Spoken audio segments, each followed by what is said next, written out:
Tânia de Ansan. Estou aqui hoje, dia 10 de março de 2026, aqui no Centro Espírita de Umbanda, Jesus Maria José, com os meus filhos, todos convidados para uma apresentação de um cordel, né? No Preto Velho me disse, aqui com o Patrick Lima, Júlio, professor George, o antropólogo Jean dos Anjos e todos os meus filhos e os convidados. Sejam todos bem-vindos.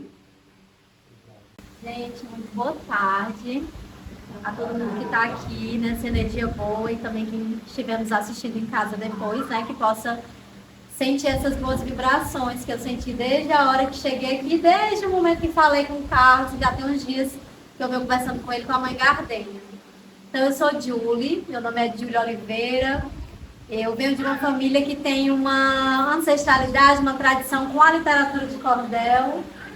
É um gosto, é uma paixão que vem de muitos anos também e que eu tenho muito orgulho de levar adiante, assim como eu vejo que a mãe Gardênia tem esse orgulho e esse zelo, né, por essa doutrina, por esse trabalho que ela faz, que vem da mãe dela e com certeza vem de muitas outras ancestralidades, né? Então eu queria começar sempre, né, agradecendo a vocês pela escuta, por abrirem a porta da casa de vocês, né? Abrirem as portas de um lugar sagrado, de um lugar que tem uma energia tão especial, para a gente falar desse cordel. Esse cordel, chamado Preto Velho me disse, quem escreveu foi o Patrick. O Patrick, ele é um companheiro de arte e de vida, meu esposo, mas hoje ele está aqui como um artista e como um poeta sensível e que tem assim, um tripé especial no trabalho que ele faz. Né? Ele trabalha muito nos temas que você pode encontrar na literatura dele, vai encontrar temas educativos, você vai encontrar espiritualidade, você vai encontrar o cordel geek, né, que é uma linguagem que ele tem trazido também, da juventude, com a literatura de cordel. Mas eu que conheço mais de pertinho, né, aí há 12 anos de convivência, eu sei que a espiritualidade é um lugar que o coração dele bate mais forte. Acho que são os textos mais inspirados que ele faz, são esses textos que ele conversa com a espiritualidade. Então ele vai contar melhor para vocês como foi que ele teve a ideia de escrever esse cordel, que é uma homenagem, que é uma saudação a essa entidade, a esse ser que nos acompanha e que eu acho que cuida de todos nós, que nos aconselha, que nos acalenta, né? Então, o Patrick vai falar. Eu queria agradecer também a Rosângela, que está aqui com a gente. Esse cordel, a gente teve a alegria de ele ter sido contemplado no edital da Secretaria de Cultura de Fortaleza.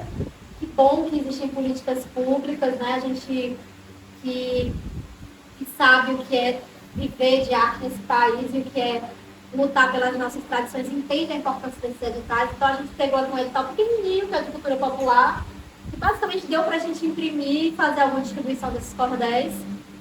E a gente pensou que seria importante também, dentro dessa movimentação, conversar com as pessoas de axé, com as pessoas que estão conectadas, né, com essa energia, com esse tema. Foi aí que eu bati na porta da Patrícia de Joquê, que é uma grande amiga, e falei: Patrícia, a gente está com esse cordel e eu queria saber qual é a casa que a gente pode conversar. Aí ela falou: você tem que ir na mãe Gardênia. Aí eu falei: não sabia nem onde era, eu não falei nada. Quando eu olhei, ainda era perto da minha casa. Eu falei: não, é lá mesmo. E aí falei com a mãe Gardênia, falei com o Carlinhos, que assim, foram prontamente me atender. Quase a gente não para de conversar. Conversando, eu já tinha pesquisado um pouco a história aqui da casa, né? Fiquei muito emocionada com a força desse lugar, com a história da mãe Balbina também, do tempo que essa casa está aqui, passando por épocas tão difíceis do nosso país, né? Então, muito feliz mesmo, assim, e emocionada de estar aqui. A Rosângela vai fazer uma tradução em Libras, embora a gente não tenha público surdo, os editais, né? Felizmente, tem nos proporcionado ter recursos para trazer profissionais de Libras. Quando a gente lançar um videozinho, se a gente colocar algum texto, vai ter legenda, né? Vai estar tudo o mais acessível possível, porque é o correto, né? Se não é nenhum benefício ou privilégio, é o certo. E aí agora eu queria passar a palavra para o Patrick deixar que ele conte a história e já dizer que vai ser bonito também a gente, de repente, fazer um pedacinho de uma leitura coletiva com todos que estão aqui, enfim. Vai ser um momento muito rico, tenho certeza. Olá, pessoal.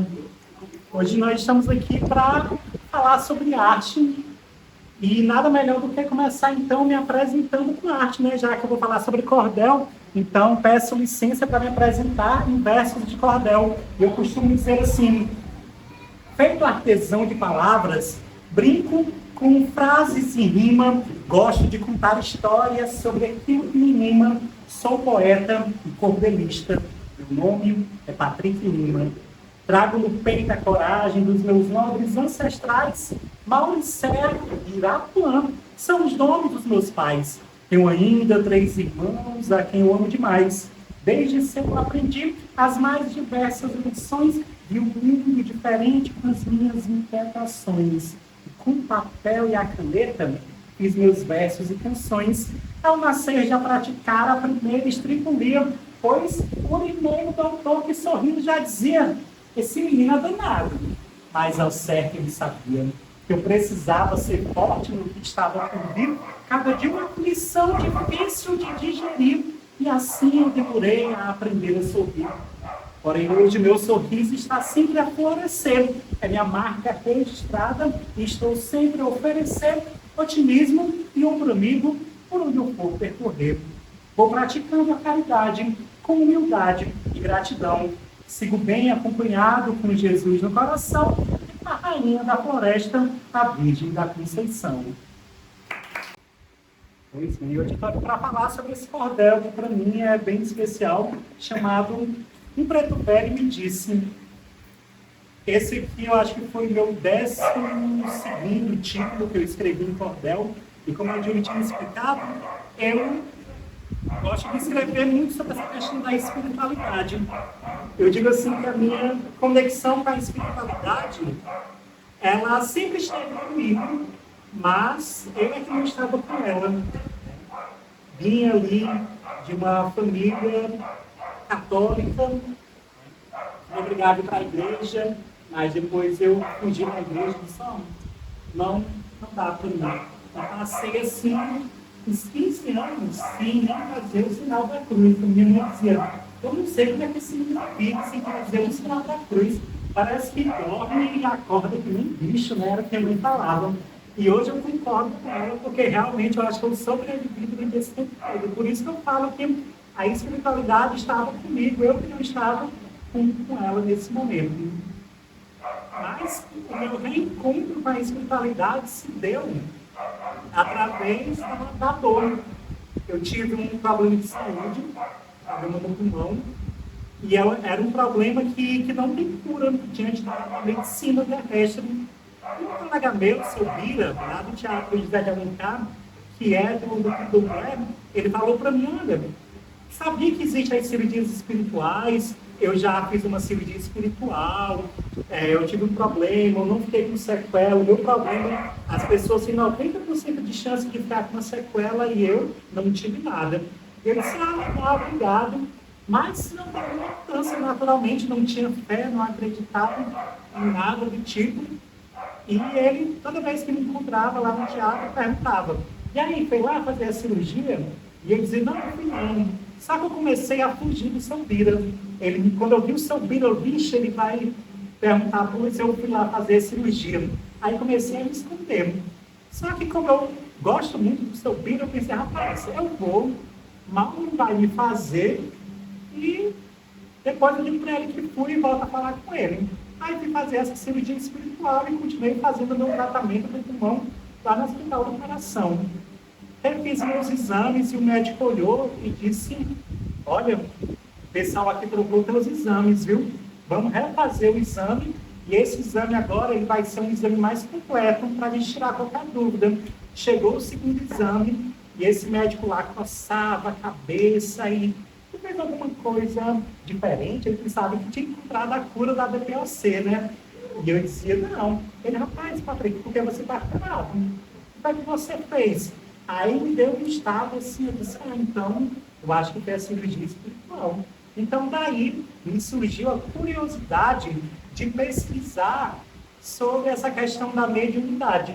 E foi quando eu comecei a me interessar pelos temas da espiritualidade, fui atrás de ler, de pesquisar, e parece que quando a gente se mete a querer pesquisar sobre espiritualidade, se conectar, as coisas vão acontecendo, e foi assim que, pouco tempo depois, eu já me vi como uma pessoa de mais fé, e fui adquirindo essa fé na medida que eu conhecia cada vez mais.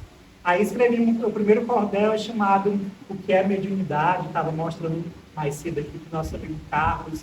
Eu trago já na capa lá os caboclos, os velhos, Chico Xavier, Allan Kardec, Jesus, já compreendendo que a mediunidade está em todas as religiões, inclusive também fora das religiões, né? Em todo lugar, em todas as classes sociais. Escrevi depois sobre o Dr. Bezerra de Menezes, fui escrevendo sobre os aspectos do Evangelho, mas em 2023 eu tive uma ideia de escrever um cordel chamado Um Preto Velho Me Disse.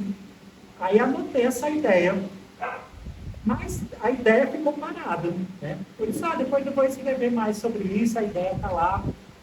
Aí eu fui escrevendo outras coisas na frente, e um certo dia, um certo momento da minha vida, eu comecei a pensar muito nisso. Cordel, Um Preto Velho Me Disse. Um Preto Velho Me Disse. E eu acho que o meu processo criativo ele tem um pouco disso, porque a história ela começa a acontecer dentro da minha cabeça. Eu fico vendo como se fosse uma espécie de um filme, e depois eu para escrever no cordel. E um dia lá, eu lavando louça, e eu comecei a ver uma determinada imagem. Eu lavando louça aqui, eu vi uma imagem de uma fumaça vindo. Eu lavando louça e a fumaça vindo na minha cabeça lá. Aí eu comecei a pensar assim, lá das terras de Aruanda, vi a inspiração chegar. E continuei lavando louça. Aí depois da imagem tinha um velhinho. Aí disse, lá das terras de Aruanda, vi a inspiração chegar em forma de uma fumaça, me fazendo enxergar a imagem de um velhinho que estava me chamando. E eu com a mão molhada, sem ter como escrever, aí apertei o botão do celular e ficava gravando lá. Aí assim, boa parte do cordel eu fui escrevendo, né, dizendo, um tanto desconfiado, imóvel, eu continuei. Entrando em breve oração ao meu bom Cristo, roguei também a Virgem Maria, foi quando me apaziguei, né? E disse, quem é que está me chamando aqui? Eu estou lavando louça, tem uma imagem me chamando aqui, isso na imagem lá no filme, acontecendo. Aí eu disse, sem que eu nada percebesse, senti um leve fervor, dando-me força e coragem, alegria e muito amor, coisa que eu nunca vivi, e eu segui sem mais temor. Então, nessa construção, eu disse, estou me sentindo bem, estou confiante, nós vamos continuar a escrever a história. E a louça lá acontecendo. Nisso, parei ao seu lado, frente a um lago cristalino. Ele disse, Filho meu, louvado seja o divino, que fez o céu e o mar, com um azul tão celestino. Sua voz era suave, transbordando de humildade. O seu cachimbo exalava somente amabilidade. Sua presença transmitia carinho, paz e bondade. Apontou-me o espelho d'água, chamando minha atenção. Disse, toca e observa o poder da tua mão. Toca a ponta dos dedos, não carece medo não. Eis que assim obedeci, toquei com delicadeza e vi se formar no lago ondas de sutil beleza sobre a água irradiadas com a força da natureza. Aí o Preto Velho diz, percebeu, filho querido, que uma simples intenção foi mais que suficiente para tanta agitação, as ondas seguiram rumo para tudo que é direção. Apenas um leve toque é capaz de irradiar por uma longa existência tudo que você emanar. Na vida, o que emitimos segue o curso sem parar. Aí, nessa hora, eu acho que eu tinha terminado de lavar a louça e fui continuar. Então, logo depois, eu fiquei com aquela sensação de que, olha, a história está acontecendo ainda aqui e quero terminar de escrever. E assim fui já para o computador agora para dar sequência à história. Aí o Preto Velho vai e diz assim, vós me ser, tenha cuidado com o que planta nessa vida, de maneira intencional ou mesmo despercebida, pois uma flecha tirada traz dor e muita ferida. igualmente ao coração de todas as criaturas. Somos sempre responsáveis por nossas semeaduras, e o menor dos nossos atos nos traz paz ou traz agruras. E assim eu fui dando continuidade a essas histórias. E eu digo assim que hoje, uma das questões que mais eu me pego escrevendo, eu tenho quase 30 títulos publicados, e pelo menos 70% deles eu falo sobre espiritualidade. Né? Hoje eu venho de duas vertentes religiosas, no caso o espiritismo, né? E também o santo daime, né? Que são duas doutrinas no qual eu me identifiquei bastante, que uma basicamente me levou ali para outra. E brinco sempre assim dizendo que eu tenho um fascínio pela parte moral que o Espiritismo traz, mas, por exemplo, quando eu estou no Santo Daime, que começa os pontos, né, que começa ali o toque dos tambores e tudo, é onde parece que eu sinto o corpo vibrando, coisa que é a alegria que traz, né? Então, escrevo. E escrevo pensando em termo, em algo que eu digo que talvez seja aquilo que eu venho combatendo, que é a intolerância religiosa, que é uma coisa assim tão séria de um jeito que dentro, às vezes, da nossa própria família isso acontece. Né? A gente percebe que isso acontece de várias e várias formas, e às vezes eu escrevo para tentar ali espalhar essas sementes poéticas, às vezes, para dentro do meu núcleo primeiro, minha família, meus vizinhos, outras pessoas ali, para que num determinado ponto a gente consiga ter uma sociedade mais justa, onde o respeito sempre prevaleça. Tanto que agora eu estou colocando nos meus cordéis, na abertura deles, um verso, uma estrofe de abertura que eu digo assim: não deixe que a sua língua envenene os corações. Livre-se dos preconceitos e de quaisquer ilusões. Cada um tem sua fé. Do budismo ao candomblé, respeite as religiões. É sempre a estrofe que eu abro ali na abertura, já que a pessoa vai pegar aquilo ali, já vai saber do que se trata. E faço isso porque, né? Eu tenho outro cordel que é sobre Francisco de Assis, a oração de Francisco de Assis em cordel. Estava na Bienal no ano passado, e lá atrás tinha que falava sobre espiritualidade, sobre mediunidade, né, sobre espiritismo, e uma pessoa chegou lá e disse: ai, que lindo! E leu e já estava emocionada. Quando ela virou, que ela viu que se tratava de um cordel com uma temática espiritualista, que trazia essa questão, ela soltou como se a mão dela tivesse sendo queimada e foi embora, né? Aí eu disse: isso aí é uma questão dela, né? Mas que esse cordel ele cumpre a função, porque se trouxe para ela um incômodo, é porque então ali, em algum momento, a ficha vai cair. Mas voltando para a nossa história aqui do Preto Velho, depois que ele traz todos esses ensinos, aí o personagem aqui, o narrador, fala, né? Meditando nos ensinos que terminara de ouvir, dividi com o velho sábio que estava me afligindo. Com os olhos sobre o lago, eu passei a redarguir. Sei que tudo segue o curso, mas logo volta ao normal. As coisas não são para sempre, nem o bem nem o mal. Ele ouviu bem paciente, porém me disse ao final: meu filho, não volta não. Nesta vida tudo avança. O gesto que você fez já provocou uma mudança. O menor ato do mundo tem seu peso na balança. Aquela história que a gente pensa que qualquer coisinha que a gente faz, é pouco, né? Não vai ter uma reverberação, mas às vezes o menor daquele ato ali a gente não sabe a consequência que tem. E também das coisas boas, né? Eu digo que os meus cordéis são sementes. As sementes a gente espalha. E qual é o maior favor que a gente faz com uma semente? É querer enterrar ela, é colocar ela tão fundo para que ela desapareça.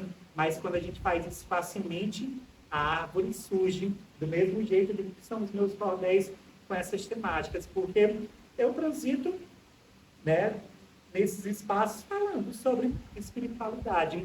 E nem sempre, às vezes, é tão bem aceito como aqui, onde a gente consegue dialogar falando sobre vertentes religiosas, mas nem em todo lugar Ou, por exemplo, nem todo centro espírita teria talvez uma mesma abertura de a gente falar sobre espiritualidade com respeito, né? Então, é essa forma de debater sobre esses assuntos e gerar essa conversa para espalhar essas sementes. Então, o menor ato do mundo tem um peso na balança. Aí ele repete: olhe bem para este lago. De fato, ele é bem profundo. A luz em sua superfície, será que ela chega ao fundo? Ou o sol é refletido antes mesmo de um segundo? Não te ocorre que no fundo deste lago existe vida? Quando o fio tocou a água e a água foi remexida, a luz foi às profundezas, não sendo mais repelida. Mesmo por um breve instante, vós me fez conhecer aos seres das profundezas, o brilho do amanhecer, foi um simples toque seu que fez tudo acontecer. Fio, assim é o coração do homem teu semelhante. Existe a causa e o efeito, pense nisso a todo instante, trate a todos com carinho, seja alguém mais tolerante. Aqui a gente pensa, né, que às vezes uma palavra que a gente dá para o próximo, uma palavra de incentivo, às vezes a pessoa chega, traz um problema e você escuta e você só diz para ele: olha, pega na mão, olha no olho assim, vai dar certo, tenha fé, paciência, olha, irmão, com calma e tranquilidade, tudo melhora. E às vezes uma coisa tão simples dessa, dá para aquela pessoa um novo ânimo, uma nova vontade ali de seguir, de enfrentar aquelas questões, porque uma palavra, um gesto pode fazer toda essa diferença. Aí aqui vem, eu digo que para mim é como se fosse talvez uma auto-cobrança ou um auto-lembrete, né? Porque eu não acredito assim, do ponto de vista que era de fato ali uma história, digamos assim, psicografada, mas talvez uma inspiração que eu estava tendo de uma outra maneira, mas que eu trago assim para mim como se fosse um alto puxão de orelha, né? Que eu escrevo: escreve, pois, os teus versos com carinho, zelo e amor. Dedica esta tua vida aos pobres e ao sofredor. Seja a luz em meio às trevas, estão sempre ao teu dispor. Olha, que foi um alto puxão de orelha que eu mesmo, como escritor, estava me dando, né? Por esse compromisso de escrever coisas boas. Até porque quem conhece um pouco da literatura de cordel sabe que durante muito tempo o cordel ele falava de assuntos assim, digamos, pejorativos, né? Com homofobia, falava ali, colocando a mulher em um papel menor. Quando a mulher era representada no cordel, era sempre como uma mulher inferior, uma mulher ali não tinha inteligência, ou a mulher que batia no marido, ou a sogra que era isso, aquilo outro. Então, trazia muito esse tipo de mensagem. Quando eu quis escrever cordel, eu disse: olha, eu vou escrever sobre coisas boas, né, para que eu deixe isso espalhado e que esse cordel possa ser ali, talvez um pouco diferente da maioria dos textos que eu estava acostumado a ver dentro ali do cordel. Aí depois desse puxão de orelha, né, eu como narrador digo: confesso que eu não queria que acabasse esse momento. Com os olhos rasos d'água, contemplando o firmamento, perguntei ao preto velho como ter discernimento. Como é que eu poderia saber como reagir com responsabilidade e ao próximo não ferir, respeitando o livre-arbítrio sem ao erro sucumbir? Como um pai que ama um filho, levando-me ao peito seu, disse: filho, a vida ensina. Onde você aprendeu? Toque a água novamente. Digo que você aprendeu. Debruçado sobre o lago, de água cristalina e pura, tal qual espelho da alma, dentro daquela moldura, vi a mim mesmo e notei toda a minha estatura. De forma leve e tranquila, com meu dedo ali toquei. Em seguida, numa imagem tremenda eu presenciei, revelando todo o impacto que ali desencadeei. Repeti o mesmo gesto, com certa força e vigor. Logo veio a agitação e mais intenso tremor, impedindo que eu enxergasse meu reflexo em esplendor. Sem demora, o preto velho trouxe à tona a explicação. Disse: filho, você já entendeu que esse lago é o coração daqueles à tua volta, do teu próximo, teu irmão? Essa é a medida exata para o fio saber agir. As ações formam um reflexo que traz paz ou faz ferir, seja calmo e paciente, ajudando a quem cair. Naquele momento, o lago, no meu peito represado, escorreu pelos meus olhos e o mestre, com seu cuidado, enxugou as minhas lágrimas, deixando mais um recado. Todo este teu sofrimento tem a mesma proporção da dureza cultivada dentro do teu coração. A indulgência é a chave mestra para a tua libertação. Dando margem ao Senhor tempo, aos poucos me recompus. Logo, o sábio de Aruanda, com as graças de Jesus, em mim soprou sua fumaça, trazendo-me nova luz. Ao final, eu perguntei, como posso lhe chamar? Ele disse, o que importa? Isso nada irá mudar. Meu nome é somente amigo. Chame o velho ao precisar. Em meio à fumaça espessa, ele desapareceu. Sua mensagem em minha vida ficou e assim floresceu. No jardim do Preto Velho, o meu nome ele escreveu.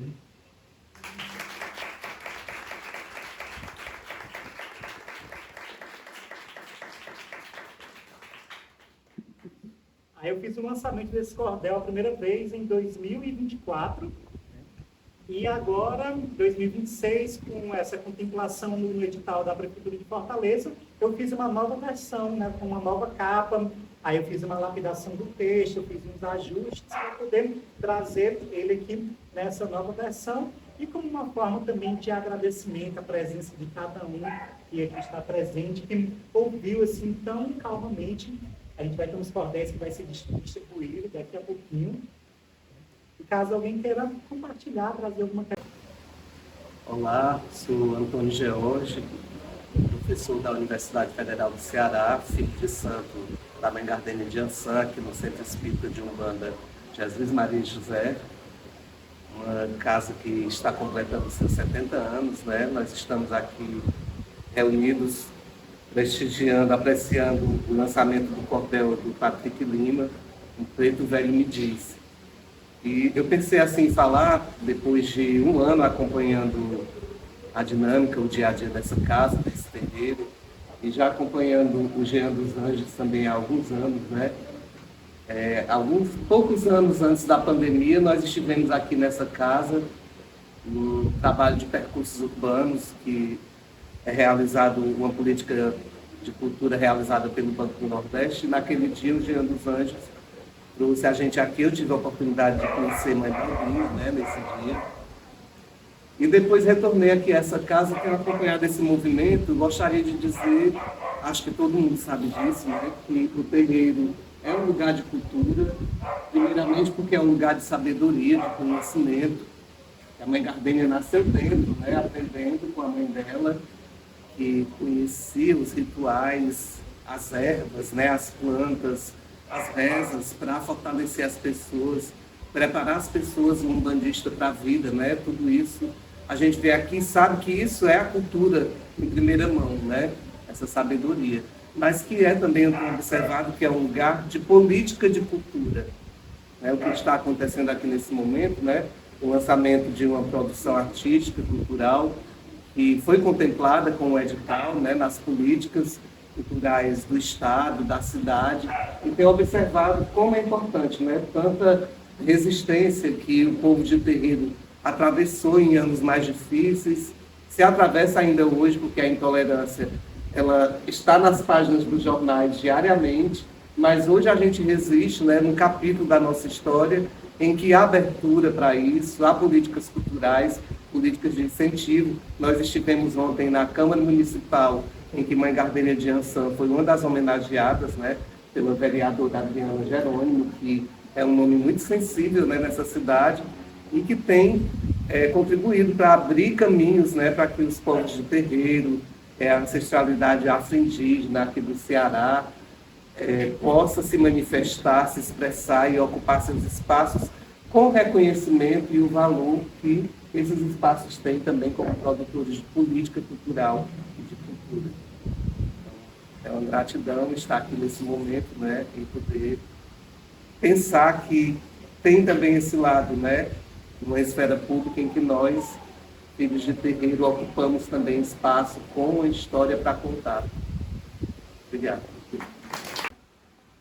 Olá, eu sou Jean dos Anjos, sou antropólogo, sou macumbeiro também. Eu estou aqui com Mãe Gardênia de Ançã e com o Patrick Lima no lançamento do cordel O Preto Velho Me Diz. Então é uma alegria muito grande a gente estar aqui no lançamento desse cordel que fala sobre o Preto Velho, e é um cordel que foi fomentado por uma política cultural, um edital de uma política cultural.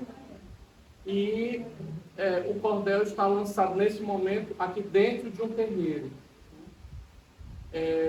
Eu estou lembrando, Maicatelli e Patrick, que eu defendi a minha monografia nas Ciências Sociais da UFC, monografia que eu fui orientado pelo professor George Paulino, dentro de um terreiro de Umbanda. E a minha dissertação de mestrado também foi defendida dentro do terreiro de Umbanda, na cabana do Preto Velho da Mata Escura, lá no Bom Jardim, que é um terreiro zelado pelo Pai Valdo de Ançã. E aí eu estou fazendo esse link porque o terreiro, ele é esse lugar de produção de conhecimento, é um lugar de produção de cultura.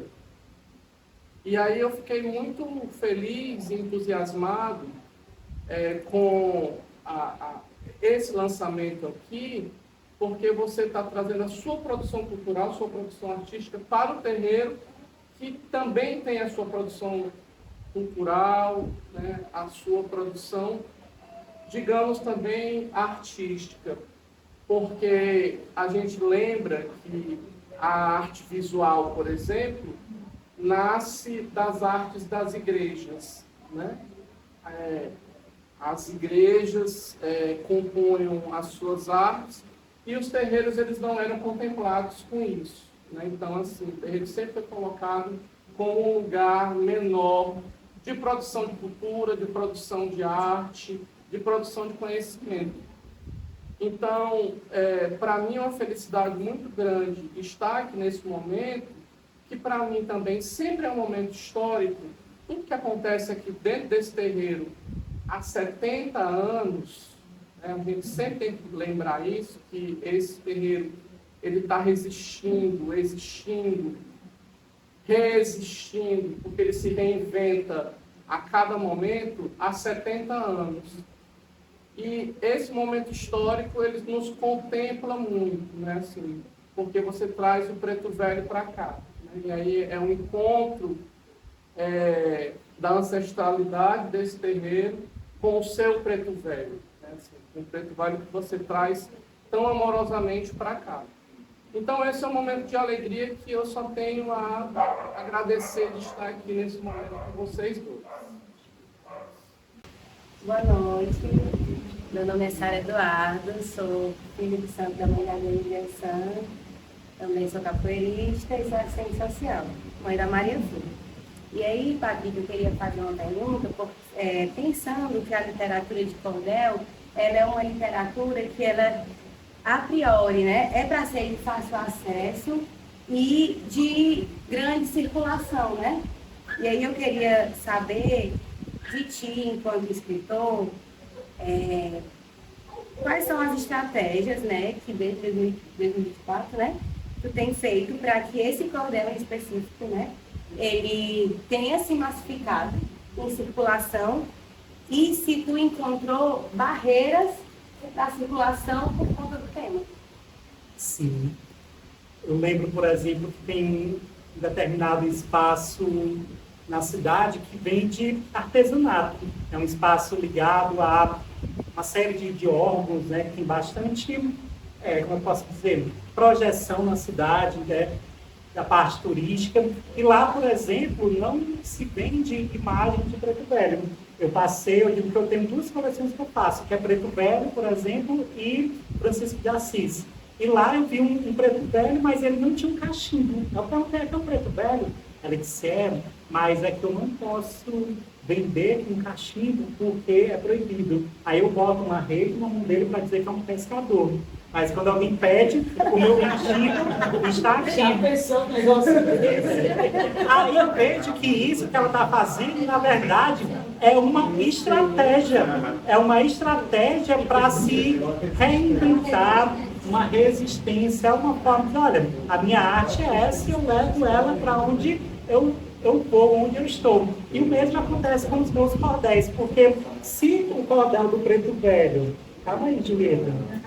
Eu vou pegar só um. Se o cordel do Preto Velho, ele não chega diretamente, eu tenho outros textos, por exemplo, que eu falo sobre os saberes ancestrais nordestinos, ou também sobre o cordel geek, né, que é um cordel que mistura ali sobre a questão da cultura pop geek. E nele, querendo ou não, eu trago as minhas referências. Eu tenho um cordel chamado Harry Potter e o Beijo do Dementador, né? E eu perguntando para os alunos assim, o que é que ele tinha entendido do cordel. Aí o aluno falou, olha, eu entendi que esse dementador, ele é um espírito, e por ser um espírito, ele é invisível. Mas quando ele se aproxima perto de mim, porque eu atraí ele por causa do meu pensamento, se eu tiver um pensamento negativo, uma raiva, uma tristeza, eu vou atrair ele. Quando ele se aproxima, ele vai intensificar aquilo. Então, se eu não prestar atenção, cuidado do meu pensamento, esse dementador ele vai começar a me dominar cada vez mais. Então, eu tenho que prestar atenção nele. Ou seja, ele captou uma essência espiritual através ali, de uma imagem rica, de uma imagem pop, onde trouxe a figura ali do dementador, do Harry Potter. Então, querendo ou não, as resistências acontecem nas entrelinhas ali. Infelizmente, a gente sabe que tem sim algumas questões que não pode falar desse tema, aqui não pode, tanto que a gente dialogou com alguns espaços, e nem os espaços que a gente dialogou ali para fazer esse lançamento, de fato, ali teve uma abertura. Então, infelizmente, isso acontece, mas quando não acontece, a mensagem ela se espalha, né? A pessoa ela pode querer impedir a circulação do folheto material, mas a ideia está sempre circulando. Boa noite, me chamo Leonardo Ferreira, sou engenheiro de sistemas, hoje como coordenador de TI da Secretaria de Cultura do Estado do Ceará, votado na Pinacoteca. E meu melhor título é Filho da Mãe Gardênia. Esse é meu melhor título. Meu melhor e maior título é esse.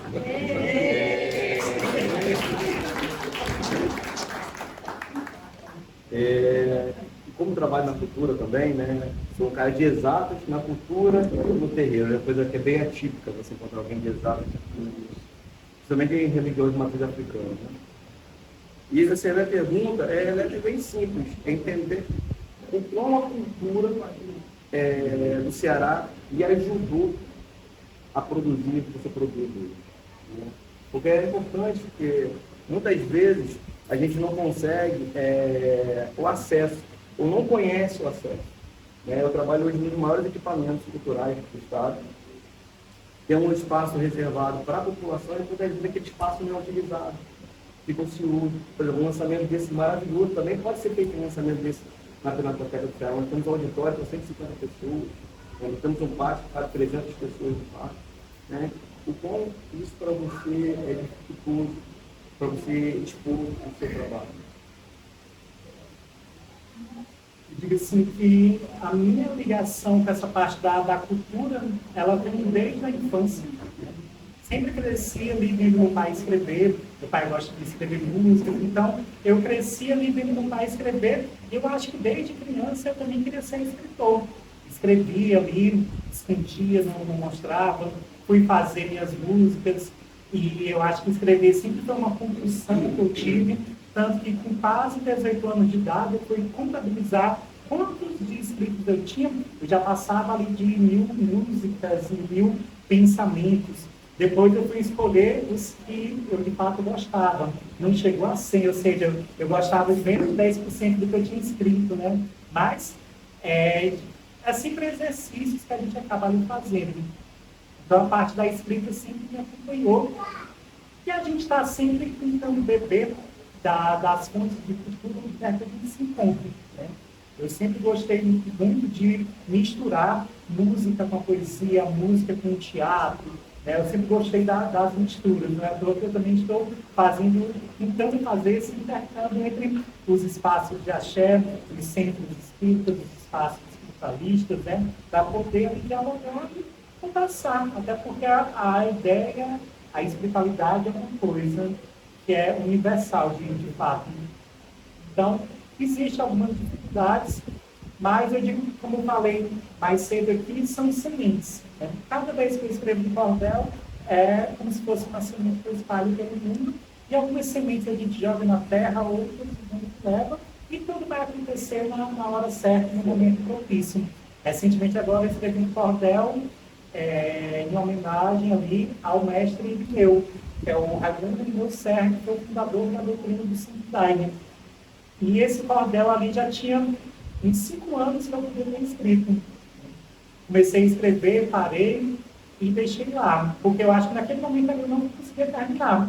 Mas um dia, como uma inquietação, era um domingo, e eu comecei de manhã e fui terminar ali umas 7 da noite, acabei escrevendo. E ele veio assim num momento realmente muito importante assim, para mim, né? No momento em que eu estava ali me conectando talvez com o mestre meu, né? Já que eu venho ali também da doutrina do Santo Daime, vai fazer 10 anos em que eu me conectei assim, com essa parte da espiritualidade, quando eu comecei a me interessar em pesquisar sobre isso. Então não é o tempo da gente, é o tempo em que as coisas têm que acontecer, a gente só não pode desistir. Obrigado. Boa noite. Eu sou o Cláudio Magalhães, sou ator e diretor de teatro. Tenho a honra de estar aqui hoje, depois de muitos anos. Eu falei para ti, né? Muitos anos que eu conheço essa casa, mas eu nunca frequentei, mas conheço. Aí eu estava falando da sua mãe, né? Foi uma é interessante, porque eu morei muitos anos no São João Talá, né? E de repente eu volto aqui a um convite da minha companheira e venho fazer um trabalho. Aí quando eu chego, eu encontro um grande amigo, né? Um grande amigo que a gente já chegou a escrever cordel junto, né? Tem a história de Catarina e Guido Macarrão e outras histórias que a gente teve. E essa menina maravilhosa aqui que conheci pequenininha, escrevendo cordel. Mais nova, né? Mas não! Então, assim, é gratificante. Aí eu vinha pensando agora na questão da cultura e da tradição, né? Uma vez um grande mestre, que foi Oswald de Barroso, né? Chegou a dizer para todo mundo, e dizia muitos para mim, quando a gente conversava, ele dizia, a tradição ela é muito viva. As pessoas dizem assim, a tradição ela é morfada, ela morreu. Não existe.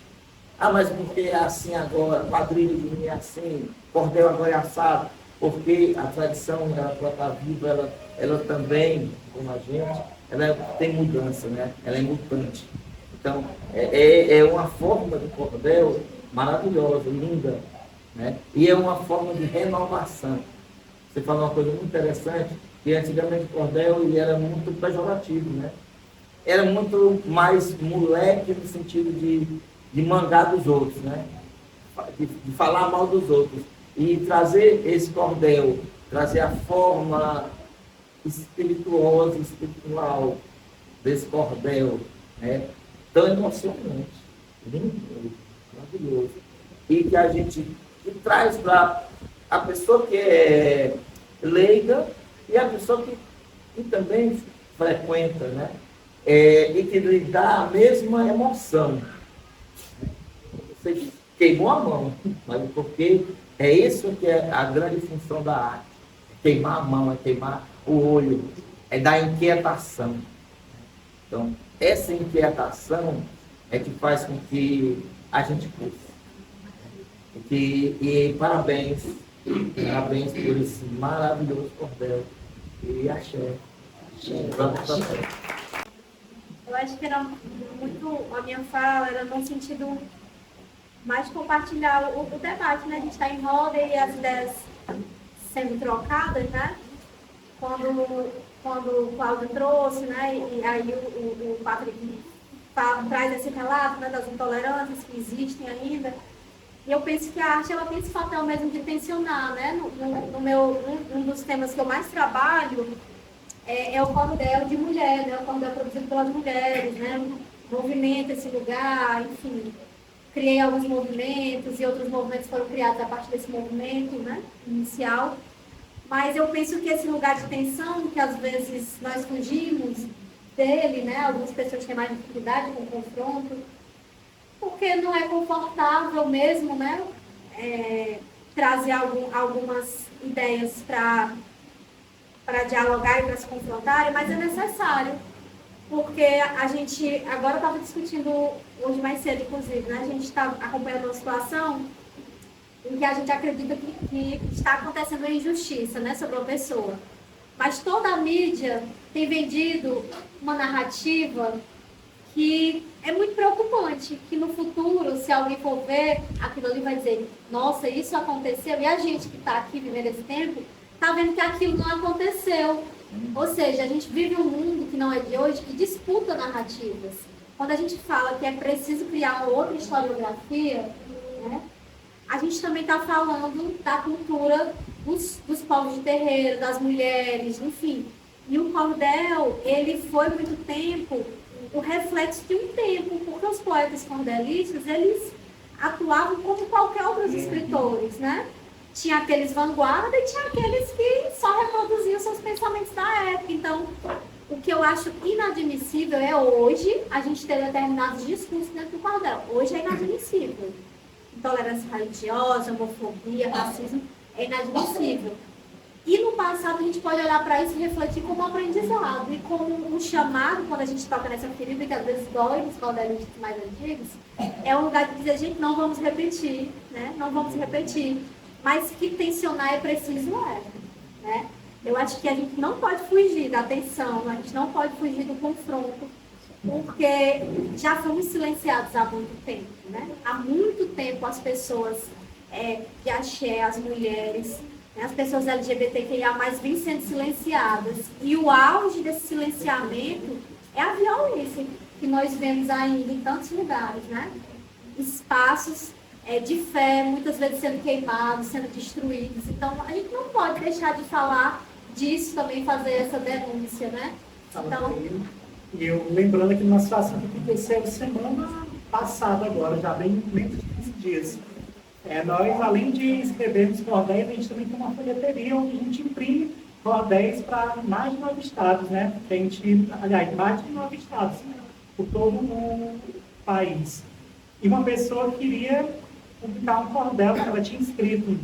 Aí a gente precisa saber quantas estrofes são, para poder saber a quantidade de páginas, para poder ter um orçamento. E ela me mandou então a história. Só que depois ela falou, olha, na verdade eu queria reescrever essa história, porque eu fiz, mas eu não sei fazer muito cordel, mas eu queria que além de imprimir, você pudesse reescrever essa história para mim. Quanto seria? Aí eu fui ver a história. Aí o nome da história dela era A Missionária que Invadiu o Inferno. Aí eu, tudo bem. Aí eu disse, tudo bem. Eu acho que vocês já estão sabendo o que aconteceu na história. Aí vou ler, né? Não vou ser intolerante religioso. Aí começou lá. E a história era de uma mulher evangélica que chegou num determinado local, num terreiro de candomblé, invadiu, quebrou as coisas e começou uma perseguição local, até que, segundo na história lá, o espaço lá que antes era de axé se tornou uma igreja ali neopentecostal. E ela queria então publicar esse texto. Eu disse, olha, a gente não publica isso, né? E ali a pessoa vai e não tem. E ela, não, mas são milhares de cordéis. Eu disse, nem se fosse 1 milhão de cordéis, porque existe um aspecto ético, né? É como se na cabeça dela, independente da história, se eu acreditasse naquilo ou não, se eu fosse a favor daquilo ou não, o dinheiro que ela iria me pagar seria suficiente para que eu passasse por cima dos meus princípios. Ou seja, eu estava me preparando para fazer um lançamento de um cordel chamado Preto Velho que disse, para lançar num espaço de fé, e a pessoa queria que eu viesse contradizer exatamente o que eu estava fazendo. Às vezes eu acho que Deus disse assim, ó, meu filho, Vamos lá ver se você está sendo coerente com aquilo que você está realmente querendo fazer, né? Eu disse, ó, eu sou. E aí, falei dessa questão das tensões, mas eu queria trazer uma pontuação também, quando foi perguntado sobre as estratégias, né, de distribuição. Alguém fez uma pergunta nesse sentido, né? Hoje a gente tem conseguido, felizmente, ter uma boa capilaridade assim, no estado e tem circulado bem até pelo país. Eu, particularmente, ano passado, circulei 40 cidades, né? Entre o Ceará, Paraíba, Rio Grande do Norte, São Paulo e Curitiba. Em alguns momentos com formação, né, na área de teatro de cordel, realizando formação para professores, oficinas para jovens, crianças. Aquela vida do artista que tem que ter um cardápio muito grande para sobreviver de arte, que é o nosso caso, né? Outra hora em feiras, outra hora em palestras. E a gente sempre leva os nossos cordéis que tocam no tema da espiritualidade no roxo, digamos assim, né? É um cavalo de Troia do bem, né? A pessoa está adquirindo aqui uma palestra sobre um tema tal e vai um pacote ali de cordéis, a gente sempre insere, se a curadoria for nossa, porque a gente acredita que precisa levar, né, esses temas que ainda não tem aquele espaço que a gente gostaria que tivesse. Então, por exemplo, quando a gente faz trabalhos pelo SESC, né, a gente tem o SESC hoje como um grande parceiro que muitas vezes nos coloca dentro das escolas públicas, né, que é um espaço que a gente como artista quer ir, mas não consegue muitas vezes ir porque as escolas públicas não têm recursos para levar um artista. E aí, felizmente, graças a essa parceria com o SESC, a gente tem conseguido ir para muitas escolas. E eu sou daquele tipo que acredito muito assim, na nossa juventude, nas nossas crianças. Eu acho que a gente tem que trabalhar nessa base, né, para que a gente possa mesmo ter esse futuro diferente, né, ter uma sociedade diferente, porque são essas crianças que daqui a pouco vão ser adolescentes, que daqui a pouco vão ser adultos e vão ocupar os espaços de poder, né, e vão dizer o que é permitido, o que é que está na disputa de narrativa. Então, dentro dessas escolas, a gente sempre leva os cordéis, né, também dessa temática da espiritualidade. Desde quando o Patrick fez essa primeira versão, né, não só desse, mas de outros cordéis, a gente sempre leva. E é muito interessante como os jovens, as crianças, eles têm essa curiosidade, eles têm essa sede. E às vezes não tem mesmo um espaço, né, de diálogo. A gente vive num país teoricamente laico, mas que, na verdade, as escolas têm sempre uma direção, né? Por exemplo, eu fui numa escola recentemente para fazer uma produção de uma outra oficina, até do Roxo 9, que é meu pai. E a escola pública, mas quando você olhava ao redor, todos os elementos ali da escola eram elementos católicos. Então, assim, quer dizer, uma criança de axé, uma criança evangélica, uma criança, enfim, de qualquer outra denominação, ela se sente oprimida naquele ambiente. E, o contrário, a gente não vê, né? A gente não vê as escolas com elementos ecumênicos ou elementos espiritualísticos, assim. Então, é uma luta muito grande ainda para que, de fato, a gente tenha um país laico. E eu acho que a maturidade vai trazendo uma coisa para a gente, né? E as pancadinhas da vida também, né? Que é fazer as micro-revoluções, né? As pequenas mudanças. Eu fui aquela criança, aquela adolescente que achava que ia mudar o mundo, né? Envolvida com grêmio, com política estudantil, achava que a gente ia fazer uma grande revolução, né? E hoje, quando eu vejo, assim, que eu consegui fazer uma pequena revolução com a minha mãe, com as minhas irmãs, sabe? Às vezes com uma amiga que tinha um pensamento ali mais fechado, eu já acho que eu estou mudando o mundo desse jeito. Então, eu tenho me apegado, me abraçado a isso. Então, quando falo assim, como a gente tem tentado, né, colocar da divulgação, da capilaridade desse trabalho, eu acho que dessas micro-políticas mesmo, né? Que é o que a gente faz aqui também, quando a gente está conversando, quando a gente lê um cordel desse junto, quando a gente discute, quando a gente faz isso aqui chegar na mão de outra pessoa, quando a gente compartilha. Eu acho que a gente está fazendo uma micropolítica que é mesmo ali uma gota num oceano medonho, mas que o oceano não ia ser o mesmo, né? Sem essas gotinhas que somos cada um de nós. E Então, são também pequenas conversas que a gente tem no dia a dia, né? Eu com os meus alunos, por exemplo, quando eu chego numa escola uma determinada atividade, digo, ó, quem terminar primeiro o grupo aqui pode escolher a trilha sonora que vai ficar tocando. Aí uma pessoa diz, tio, pode colocar o louvor X. Aí quando a pessoa pede uma música religiosa, ela sempre solta ali uma pergunta, mas se o coleguinha quiser colocar ali uma música de Umbanda, vai poder? A pessoa, não, Deus me livre, é por que mesmo? Aí pergunta e deixa a pessoa falar. E assim, sem repreender, mas de uma forma ali tranquila, fazendo com que a pessoa entenda que por que é que ela não está permitindo aquilo e saber que por que é que os outros teriam que escutar a música que ela estava escolhendo e a outra pessoa não podia colocar a música que ela quisesse. Aí ela disse, não, porque é macumba. Aí eu pergunto, o que é macumba? Aí eu vou fazer aquelas perguntas igual Sócrates, até o momento que a pessoa não sabe responder o porquê. De fato, aquilo foi passado para ela. Ela foi ensinada daquele jeito e ela reproduz justamente porque alguém disse que era daquele jeito e pronto, até o momento em que ela não sabe mais como responder. Então, são pequenas conversas que a gente tem, assim, sem precisar de debates maiores. Então, são as micro-revoluções que faz, às vezes, com uma criança. Mas, às vezes, né, isso vai um pouco mais além. Teve uma escola em Fortaleza agora, que na época do Carnaval, ia fazer um encerramento com o tema samba. E foi sugerido lá uma roupa que as crianças tinham que ir. Os meninos eram um short branco e uma blusa listrada e um chapéu. Aí alguém já deve pensar, eu acho que eu sei que roupa é essa, né? Uma blusa branca com vermelho e um chapéu, né? Aí duas mães evangélicas começou uma revolução na escola dizendo, eu sei o que é que vocês não querem fazer com as nossas crianças, né?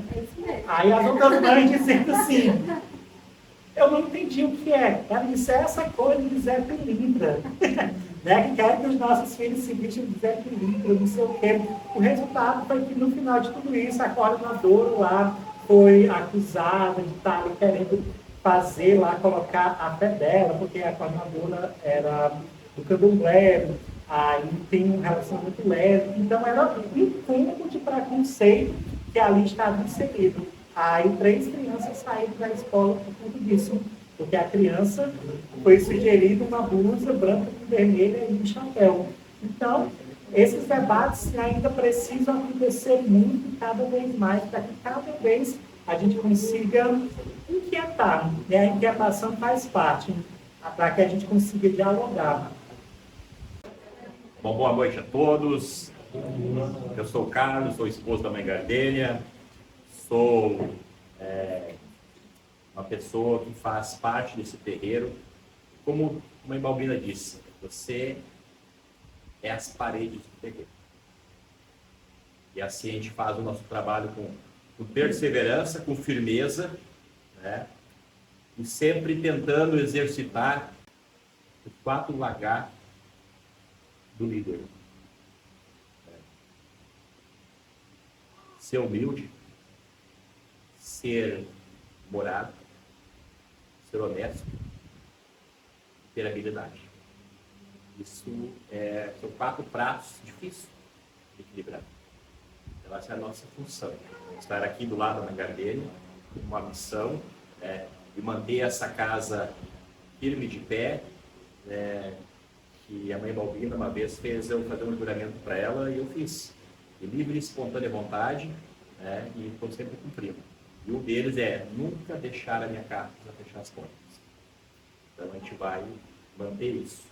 Ela criou essa casa em 1956. Nos tempos difíceis, nós tínhamos muita intolerância, o catolicismo era predominante, e quem era diferente era perseguido de todas as formas. Tinha seus caminhos fechados, dificultados. Hoje a gente olha assim para a formatação de um terreiro de Umbanda e não vê a mesma formatação que via há 30 anos atrás. Hoje se fala Umbanda, hoje se vive o candomblé, se vive as religiões espiritualistas. Como nesse terreiro não é diferente de outros terreiros também, que as pessoas andam com a sua roupa branca e com sua vida no pescoço com orgulho. E pouco tempo atrás, as pessoas se escondiam para fazer isso. E hoje não acontece mais isso. Então, Patrick, eu acho que é muito importante essa vinda de vocês, trazendo o lançamento desse cordel. que fala de um tema de Umbanda. O Preto Velho, ele é de Umbanda, né? Ele é um dos pilares da Umbanda. É muito importante trazer num terreiro de Umbanda. E, em especial, Jean, nesse terreiro aqui, Sr. Jorge, esse terreiro, além dele professar a fé, ele acolhe, traz a pessoa para dentro do terreiro, e ele não vai nas esquinas e bate nas portas, pedir para ninguém vir para o terreiro. O terreiro fica cheio. Porque, que nem foi dito ontem, com muita sabedoria pela vereadora Adriana Jerônimo, que a Mãe Gardênia, ela é um coletivo. É um coletivo de fé, um coletivo de cultura, de perseverança, de exemplo, de firmeza, porque ela é um esteio. Esse esteio não pode fraquejar. Quando o líder ele é firme, a casa é firme. O capitão do navio, ele tem que ter olho firme. E muitas vezes, se a bússola não funciona, ele vai ter que ir para a sua experiência, olhando para as estrelas e se guiar. E sobre os seus ombros, cai lá, recai, botar aquela navegação na direção certa. Porque se esse navio ruir, afunda, todo afunda. Então, esse terreiro aqui, além de ser uma casa de religião muito antiga, ele é um terreiro com, sem sombra de dúvidas, mais tempo de existência, que nunca fechou suas portas. Nunca teve os macacos aqui levando os atabaques e prendendo a maldição. Por sorte, por fé, por destino, né? Por proteção dos guias, porque aqui tem fundamento antigo, raiz forte.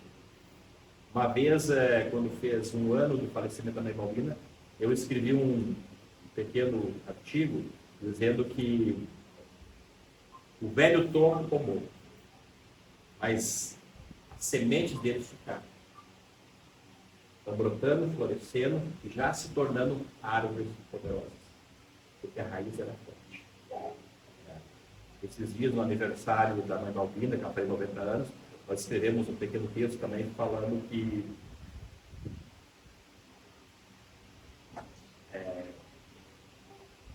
como é que foi o título? Você lembra do título, lembra?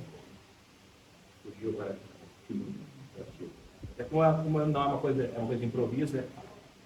Eu sei que foi a flecha que o tempo não quebrou. Bem Balbina, a flecha que o tempo não quebrou. Esse é o que escreveu. Que vai fazer parte do capítulo do livro dela, que nós estamos aqui ensaiando, né, Jean? Esse livro vai ter que sair. Né? O livro, espontânea vontade, democracia. Se não fizer, vai acertar as contas na Corimba. Aqui é tudo na democracia do seu Tranca-Ruas. Então, dizer assim, ó, que Patrick, Júlio, essa casa, além de ser uma casa de religião, é uma casa que professa também a cultura, a arte e a cultura. Nós temos um grupo cultural, que é um coral, que é as Torres de Oiá, que já se apresentou em vários locais, vários espaços públicos, espaços privados dessa cidade, que leva lá cantos e rezas de terreiro. Para as pessoas saberem, a gente vai, é muito bacana, assim, eu lembro um dos lugares que eu mais adorei, que a gente foi apresentar, foi lá na Praça dos Leões. Foi assim que a multidão veio e participou e batucava junto, a tabaco tocava, as pessoas respondiam. Foi muito bacana. Na praça, no meio do povo. Uma quarta de Ançã, por acaso, né? E também nós temos aqui um cordão de carnaval, que é o cordão do Galo Preto. A gente fez homenagem ao Nego Chico, né, que é o mestre catimbozeiro dessa casa, que todo mundo gosta, todo mundo ama, e uma forma de homenagear, e nós temos o cordão do Galo Preto. E nós começamos a criar o nosso pré-carnaval aqui na rua. Nós fechamos a rua com autorização da regional, juntamos nossas forças, nossas economias e vamos lá, botamos um palco, show, dança, alegria, um pré-carnaval. Esse ano foi o terceiro. No terceiro nós fomos contemplados pela política pública, do pré-carnaval, do ciclo carnavalesco de Fortaleza. Nós temos 4 noites. Foi muito legal mesmo. Sábado, fechamos a comunidade, veio. No primeiro domingo, a gente trouxe o maracatu. As pessoas encheram a rua para ver o maracatu. que é a cultura nordestina do Ceará. Foi o Maracatu Nação Psi. Eu veio para cá e fez assim, as pessoas ficaram maravilhadas. Foi a coroação da rainha, aqui na rua, na frente do terreiro. Maravilhoso isso, né? No segundo final de semana, no segundo sábado, choveu, todo mundo sambando na chuva, era pré-carnaval, com chuva e todo mundo lá. No domingo a gente fez lá o cortejo, a banda de sopro, carregou a comunidade toda, fez 2 quadras aqui, foi uma coisa assim, isso é cultura. As pessoas dentro das suas casas, né, Gia, né, Dr. Jorge? As pessoas estavam lá, elas vindo para a janela bater palma e se mostrar para nós que elas estavam gostando daquilo. Elas não vêm até o terreiro por algum motivo ou outro, mas gostam do que a gente faz. Isso é uma integração, isso é democracia. Então a gente conseguiu fazer isso. E fechamos a 4ª noite de pré-carnaval. Todos os anos aqui esse terreiro tem uma tradição de participar do carnaval. A mãe Balbina, ela ia para a avenida, domingo, e ela só vinha com terminado. Quando ela conseguia mais cedo, ela ficava brava. Ela gostava, ela amava Maracatu. Se eu esquecer filho de Zé, meu pai. Aí, triste de quem Zé não gosta, né? O Joãozinho, a lágrima estava descendo. Então, assim, ó, vê como é interessante isso aí, assim, a questão da cultura. Né? Pré-carnaval é uma cultura do povo, é uma cultura da nossa gente, do nosso povo. As pessoas não precisam ter cultura de fora. Nós temos aqui, temos qualidade. E aí nós criamos, né, a casa, a espiritualidade sempre ajeita, né? Trouxe para cá um cantor, tem o cara do cavaquinho, está lá o homem do cavaquinho, o Gabriel, aí o pai Cláudio, que toca tabaco, e Deus quer desse tamanho. Imagina, ele toca tabaco desse tamanho. Hoje é um homem de 50 anos, tá o filho dele aqui, vê que vai passando de geração. Isso é uma cultura. Isso é cultural, a gente vê de vez em quando, aqui num dia de giro, num dia de obrigação, o Miguel, nosso netinho, 6 anos, já está lá no tabaco, já com 6 anos. Por isso que não tem a Maria Flor, a filha da Sara, aqui, ó, olha a roupa dela. Tem ali a Lara, filha do Léo e da Laís. Aí tem mais uns indo por aí, todo ano a Tapuia. Tem mais uma grávida. Todo ano tem uma grávida no terreiro. Sabe, Patrick? É interessante dizer isso aí para vocês. O terreiro é isso aí. E aí nós temos os Filhos de Zé, que é uma banda, né, uma banda de música, toca axé, toca carnaval. E nós estamos por aí encantando todo mundo. Ganhamos uma rua contemplada em 2 editais. Temos um talento, né?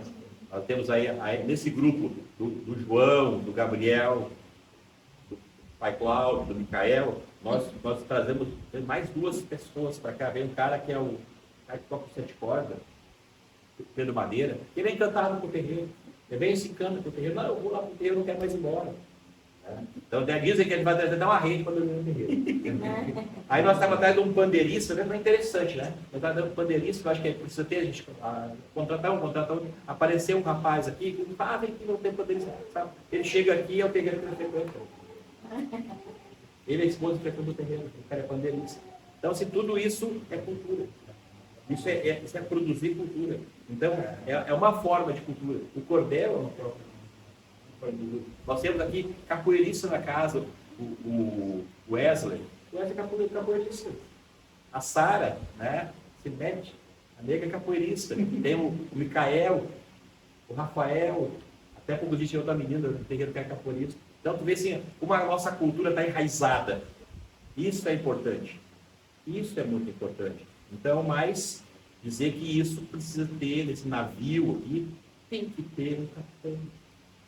A mãe Balbina foi embora, mas antes dela ir embora, ela preparou e moldou, né, no aço, no calor do dendê, alguém com capacidade para manter esse terreno em pé, que é a mulher dele. Então, assim, ó, as pessoas vêm para as giras e acham lindo, né? Mas todos aqui já escutaram dizer isso. Quem está do lado de lá, não está do lado de cá. E quando está do lado de cá, se lembra de quando estava do lado de lá. Porque para botar uma gira de pé, nós temos um terreiro que tem 10 grandes atividades durante o ano.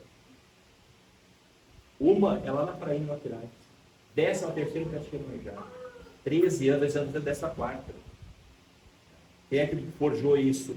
Mãe Gardênia, Mãe Balbina, depois que consolidaram, ajudaram a construir e consolidar a festa de Iemanjá na praia no futuro, elas foram levar a festa de Iemanjá para todos os mares, porque Iemanjá está todos os mares. Nós começamos a construir lá, começou a história debaixo de uma vela de jangada. E hoje é uma festa enorme. Todos os anos o terreiro faz isso. Nós temos nosso pré-carnaval, que foi o terceiro, e agora em abril nós temos a feijoada na rua. Nós temos uma feijoada que a gente traz evangélico, católico, todo candomblé, da Umbanda, Juriemeiro, tudo que é cativoeiro está aqui. A nossa porta, por quê? A gente faz uma feijoada, a gente faz uma missa. Uma missa bonita, bem rezada, o padre que ele é popular, ele aceitou de fazer. Depois temos apresentações culturais. Depois a gente traz para dentro da a feijoada, que é a nossa cultura. E as pessoas vêm e perguntam para nós, você não tem segurança? Não, não precisa. A maior segurança está aqui, ó. Aqui, a maior segurança. Então, isso é uma construção que leva tempo. Tem bastidores agora, estão chegando agora no terreno, estão vendo os bastidores, como é trabalhado. É tudo uma preparação, a coisa não acontece do dia para a noite, é uma construção, dá trabalho. Aí nós temos, lá em setembro, a festa das crianças. Se fecha a rua e é 400 crianças brincando ali fora. E se Deus quiser, nós estamos brigando num recurso por meio ponto no edital. Por meio ponto, nós vamos conseguir contemplar um edital, nós vamos fazer a festa das crianças em dezembro. Primeiro sábado do Natal. E vai ser assim, ó, muito bacana dentro do projeto. Nós vamos fechar a rua, botar um palco, encher de crianças, vai ter o trono do Papai Noel, ele vai chegar com o motociclo, aqueles grandão, nós vamos alugar chegar cheio de criança, cheio de presente para a criançada. Isso é cultura. Lá no mês de setembro, dia 27, 28, 27 de setembro, que a gente faz a festa na rua, às vezes é o único presente que a criança ganhou durante o ano inteiro. Então, isso tudo, a construção disso aí tem um nome, Mãe Balbina. Esse terreiro, né? Esse terreiro hoje, ele faz parte de um projeto grande, que é o chamado Instituto Sociocultural Mãe Balbina. Nós preparamos todos os bastidores para na hora certa as coisas acontecerem. Então, o Instituto Mãe Balbina, ele é o grande guarda-chuva do terreiro, das Torres de Olhar, do Galo Preto, dos filhos aí, vem mais coisa por aí. Inventar, nós somos bons.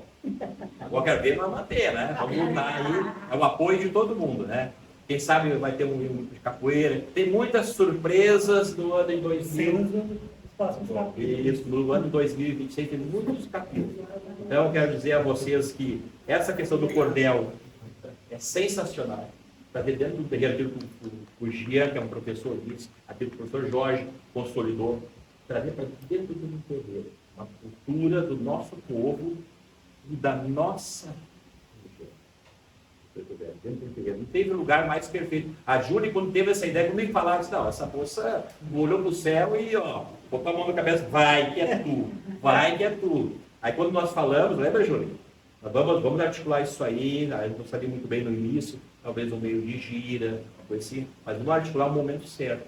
Eu acho que esse momento é muito importante para nós e tenho certeza que foi para você também. É um artista, um talento, né, nosso, está aqui e que a partir de agora está convidado a se integrar à grande família Umbanda de Jesus Maria José. Eu aproveito para agradecer, né, nesse momento, tudo aquilo que o Carlos acabou de falar, a gente percebe a sinceridade.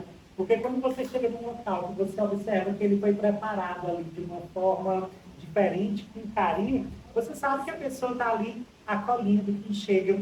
E o acolhimento, eu acho que é a melhor coisa que a gente faz com todas as pessoas, né? Em todo lugar. Não tem coisa melhor na vida do que você chegar num local e você ser bem recebido, de você ali se sentir bem. Quando falou que o rapaz vem e quer trazer uma rede, é por conta disso, porque ele sente o acolhimento, ele sente a energia, ele sente tudo isso. Isso a casa tem 70 anos, vamos botar mais 70, né? Mais para frente, para sempre fazer essa roda literalmente girar e continuar girando. Então, só tenho a agradecer a cada um de vocês, nossa Liga das Libras, Mãe Gardênia, Carlos, Julie, que está ali sempre me acompanhando, Rotinol, que imprimiu os nossos cordéis, e agradecer também a espiritualidade, né? Porque sem ela, a gente não faz nada. Para estar aqui, né? Que nos guiou para estar aqui. Sim. E desde o primeiro momento, com essa paixão que o Carlos traz, com esse orgulho que ele traz, que contagia, né? A gente fica realmente apaixonado pelo espaço, desde o primeiro momento que a gente fala com ele, e quando chega aqui, esse abraço se concretiza, né? A amorosidade.